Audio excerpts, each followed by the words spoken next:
Martial Bellon, bonjour. Bonjour. À 24 heures d'un match capital pour la SIG en Eurocoupe, ce ne sera pas le sujet qui nous préoccupe aujourd'hui, même si le match contre Nizhny Novgorod pourra avoir une incidence sur l'avenir européen du club. On a voulu profiter de votre expertise pour revenir sur ce qu'on appelle dans les médias le conflit entre la FIBA et l'Euroleague et tenter de façon très pédagogique d'expliquer aux profanes les tenants et les aboutissants de cette situation à la fois préoccupante mais aussi décisive pour l'avenir du basket européen.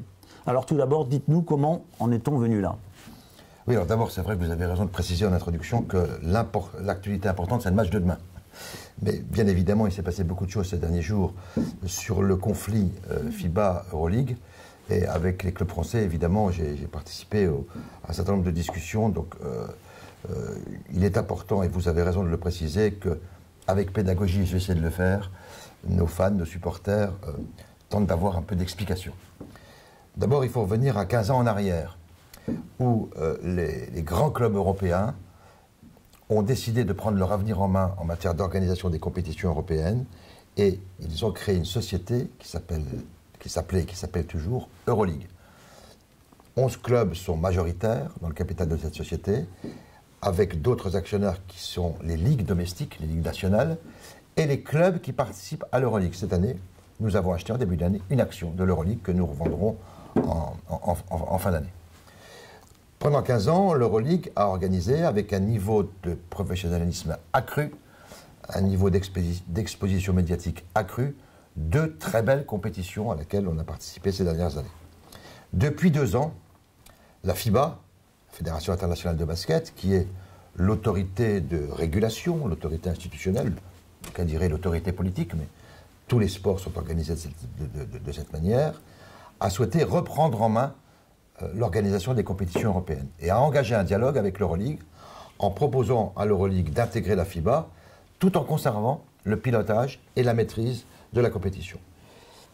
Ils n'ont pas trouvé d'accord et évidemment, dans une crise, quand on n'a pas d'accord, la tension monte. Et depuis 2 ans, elle a monté. Nous l'avons suivi évidemment, mais comme toute crise, il y a un moment, la crise atteint son paroxysme et très clairement, nous y sommes. Raison pour laquelle vous me demandez d'expliquer la situation. Alors, où en sommes-nous? En novembre, la FIBA a annoncé la création de la Basketball Champions League, BCL. En janvier, l'Euroleague a annoncé la refonte de sa compétition Euroleague, qui l'année prochaine va concerner 16 clubs, les 11 auxquels je faisais référence, le champion d'Allemagne, le champion de Ligue Adriatique, le champion de la VTB League, les clubs russes et alentours, le vainqueur de l'Eurocup et une wildcard qui, l'année prochaine, sera attribuée à un club turc. Cette compétition n'est plus une Coupe d'Europe, elle devient un vrai championnat d'Europe des clubs, puisqu'ils se rencontreront au cours de 30 matchs, comme une saison complète. Voilà comment va se dérouler l'Euroleague. Lundi dernier, le CA, Euroleague Commercial Assets, c'est la société qui organise, avait convié une vingtaine de clubs pour lui présenter le format de la future Eurocoupe. Elle avait notamment convié Strasbourg et Limoges, puisque nous avons disputé l'Eurocoupe cette année en deuxième phase. Bien. Lors de cette réunion, certains clubs ont manifesté l'intérêt de jouer l'Eurocoupe. Nous avons, en ce qui nous concerne, été observateurs, puisque depuis novembre 2015, nous savons que nous n'avons pas l'autorisation de notre fédération de jouer l'Eurocup. Notre fédération ayant pris la décision, à la demande de la FIBA, d'interdire aux clubs français de jouer ces compétitions. Pour compliquer la compréhension de tout ça, sachez qu'il y a 2 pays seulement en Europe où la fédération a autorité sur la Ligue. Il s'agit de la France et de l'Italie. Dans les autres pays, il y a une fédération et la Ligue est distincte de la fédération. Donc pour nous, les choses sont claires depuis cette période et nous sommes, en France, dans un pays légaliste, donc nous obéissons aux décisions de notre fédération. Mais nous avons décidé, après la réunion de Barcelone, avec les collègues présidents de clubs de pro du comité directeur de la Ligue, de prendre la parole la semaine dernière pour dire 2 choses très simples. Nous souhaitons jouer la deuxième meilleure compétition européenne, qu'elle soit FIBA ou Euroleague. Puisque nous sommes, non pas coincés, mais en situation d'être entre ce que j'appellerais le pouvoir économique, l'Euroleague, le pouvoir légitime, et le pouvoir institutionnel, régalien, qu'est la FIBA. Donc nous voulons jouer la meilleure compétition, mais nous ne voulons pas être tondus gratuitement. C'est la raison pour laquelle nous avons exprimé nos attentes dans ce domaine. En même temps, les enjeux de la situation aujourd'hui, c'était de voir disparaître définitivement le modèle sportif européen avec une prime aux résultats sportifs pour participer à une compétition européenne, comme le fait aujourd'hui le football. J'ai dit qu'il y avait 30 matchs l'année dernière, prévus pour l'Euroleague, plus les 34 matchs du championnat de France, plus les matchs de la Coupe de France, plus les matchs d'Euro Disney, plus les playoffs. Ce qui fait pour un club français participant à l'Euroleague 80 matchs par an, c'est une saison de NBA. Il faut 14-15 joueurs pour la jouer. Ça, tout le monde comprend.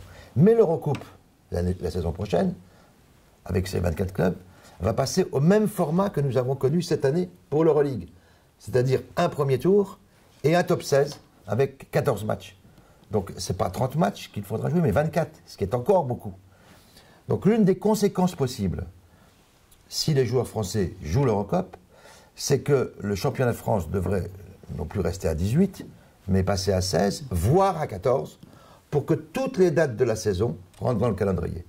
Parce qu'il y a un autre élément qui était aussi à l'origine de cette crise. C'est que depuis il y a 2 ans, la FIBA a décidé de mettre en place ce qu'on appelle dans le jargon des fenêtres, c'est-à-dire des courtes périodes de 10 jours. Vous me contredirez si je me trompe, mais c'est en septembre, novembre, janvier, février et juin. À l'automne et au printemps. Voilà. Pour que les équipes nationales organisent les qualifications, comme ça se passe dans le football, que nous connaissons parfaitement. Comme ça se passe. À cette occasion, M. Bartholomew avait dit, je ne mettrai pas les joueurs des équipes nationales à disposition de leur équipe nationale. Ambiance.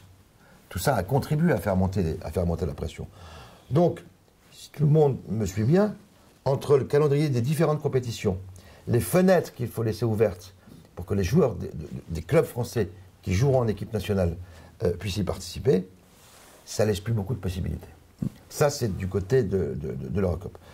Telle qu'est construite la compétition Basketball Champions League, elle intègre évidemment les fenêtres et elle n'a pas un format de compétition qui nécessite autant de matchs.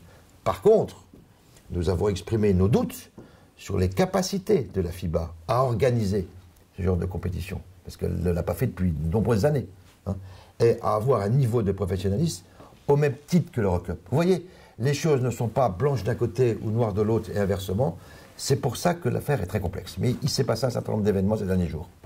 Alors justement, ces événements, c'est entre autres l'Assemblée Générale Extraordinaire de la Ligue Nationale de Basket samedi à Paris, et avant la présentation de la Champions League lundi par la FIBA à Paris également. Et là, on peut dire que la France a joué un rôle majeur dans l'évolution de la situation. Alors, à l'Assemblée Générale de la Ligue samedi matin, en présence du président de la Fédération française et de M. Baumann, qui est le secrétaire général de la FIBA Monde, c'est-à-dire le patron opérationnel de la FIBA Monde, nous avons posé une motion présentée par Alain Béral qui explicitait les différents points que je viens de rappeler brièvement, en quelque sorte les avantages et les inconvénients pour les clubs français de se participer à l'une des compétitions. Nous avons notamment dit à M. Baumann que nous attendions que la FIBA, qui est le patron du basket, prenne des mesures coercitives pour que les règles du jeu soient les mêmes pour tout le monde. Je crois que, quelles que soient les règles du jeu, il faut qu'elles soient les mêmes pour qu'il y ait un esprit de compétition et pour que le critère sportif soit respecté. Dimanche, le board de la FIBA Europe s'est réuni toute la journée. Sous l'impulsion de Jean-Pierre Suta, qui a, je crois, beaucoup œuvré, une décision politique d'une extrême importance qui a été annoncée hier soir dans la soirée, mais cette décision a été prise dimanche, est tombée.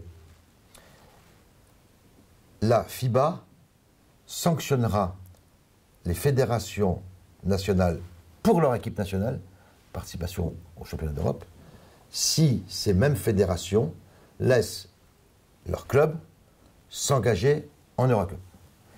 Et la FIBA Europe a demandé que la même décision soit prise au niveau du board de la FIBA Monde, qui doit se réunir le mois prochain, ce qui pourrait, j'emploie le conditionnel évidemment, conduire la FIBA Monde, si elle... Mais on peut penser qu'elle va être du même avis que la FIBA Europe, parce que c'est la même maison, hein. Ce qui pourrait conduire à exclure certains pays qui participeraient aux compétitions Eurocoupe des Jeux Olympiques et des Championnats du Monde. Dit autrement, pour prendre un exemple très concret, si ces mesures sont prises et que des clubs espagnols participent à l'Eurocoupe, l'Espagne pourrait être exclue des Jeux Olympiques au cours de l'été prochain. C'est un exemple, il y en a d'autres. Voilà. Et vous pensez que la FIBA peut aller jusqu'au bout et mettre en application cette décision? Alors beaucoup d'opérateurs, beaucoup d'observateurs qui connaissent la FIBA depuis de longues années, ce qui évidemment n'est pas mon cas, parce que je suis dans le basket depuis 6 ans, ne pensaient pas que la FIBA prendrait la décision qui a été prise ce week-end. Certains appellent ça la bombe atomique.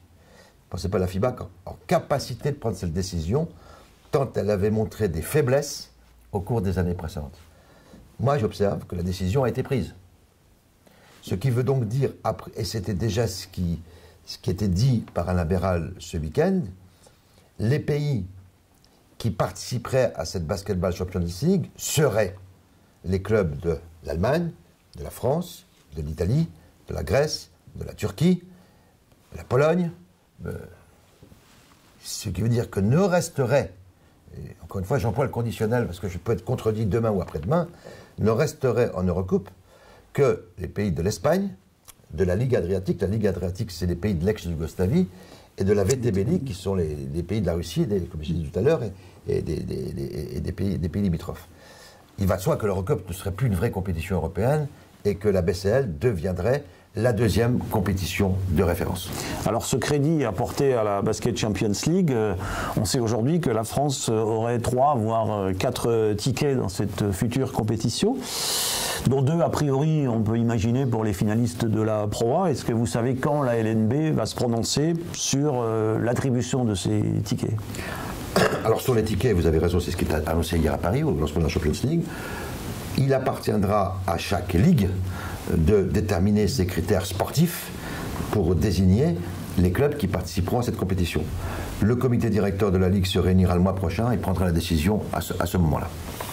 Donc on peut espérer que, ou du moins on l'espère très fortement, que la SIG puisse rentrer dans cette nouvelle compétition si la saison se poursuit sur sa lancée.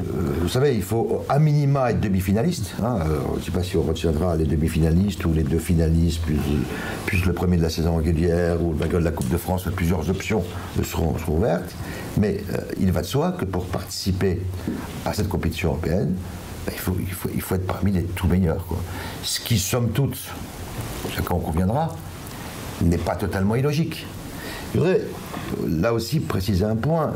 L'année dernière à Barcelone, je n'y étais pas pour des raisons professionnelles, mais le club était représenté. Si nous avions voulu signer l'engagement avec l'Eurocup, c'est un engagement pour 3 ans, vous pouvez le signer. L'Eurocup était... Ils ne nous l'ont pas demandé, mais je sais qu'ils étaient d'accord à nous le faire signer. Qu'est-ce que ça veut dire finalement de prendre un club dans une compétition pour 3 ans si l'année suivante, il n'est même pas en play-off, quoi. Alors, c'est là que vous devez, cher ami fan de la SIG, vous interroger, parce que le débat tourne autour de tout ça. Est-ce qu'on reste sur des schémas strictement sportifs, ou est-ce qu'on donne la priorité, mais uniquement la priorité, à des critères économiques qui font qu'une équipe peut être engagée durablement dans une compétition? Je prends un exemple. Cette année, le Maccabi Tel Aviv, champion d'Europe en 2014, 2013, de mémoire, hein, il y a 3 ans, a totalement raté son Euroleague, il était reversé en Eurocoupe, a totalement raté son Eurocoupe. Ils ne sont pas en quart de finale. L'année prochaine, tranquillement, il retourne en Euroleague. Parce qu'il est l'un des 11 clubs. Alors, on peut s'interroger sur la viabilité d'une telle organisation des compétitions. Le ministre des Sports, Thierry Braillard, a pris hier une position extrêmement claire qu'il entend porter au niveau des ministres des Sports européens. Il ne souhaite pas que le sport en général, le basket en particulier, mais le sport en général, soit géré par des ligues fermées. Donc nous sommes dans une une guerre, chacun pourrait l'appeler comme il l'entend, qui n'est probablement pas près d'être terminée, mais à chacun de se faire son opinion. Ça, moi, je partage totalement l'avis des uns et des autres, mais sachez qu'en ce qui me concerne, je suis légaliste et que j'écoute notre fédération et que je suivrai toujours notre fédération. Et je ne mettrai jamais, pour quelque raison que ce soit, le club de Strasbourg en cause ou en possibilité d'être exclu d'un championnat de France sous prétexte qu'il y aurait davantage d'argent à gagner ailleurs. C'est une position de principe qui n'est pas contre l'Eurocoupe ou pour la Basketball Champions League, mais une position de principe sur la manière de compétiter. L'esprit sportif, de mon point de vue, doit rester prioritaire. En tout cas, merci Martial Bellon pour toutes ces explications. Et j'espère qu'on aura apporté à tous les supporters de la SIG, à tous les fans du basket, les éclaircissements dont ils avaient besoin. Je comprends, mais je voudrais ajouter que je ne suis pas très fier. Même si nous ne sommes pas, nous, les clubs professionnels, les acteurs, je ne suis pas très fier que notre sport donne cette image en ce moment. Nous travaillons pour rechercher davantage de fans, davantage de partenaires économiques, etc. Cette situation n'est pas favorable. Donc, j'espère que tout ça va s'arrêter très vite pour qu'on en revienne à ce qui nous intéresse tous, le sport, et à tous, bon match demain soir. Merci.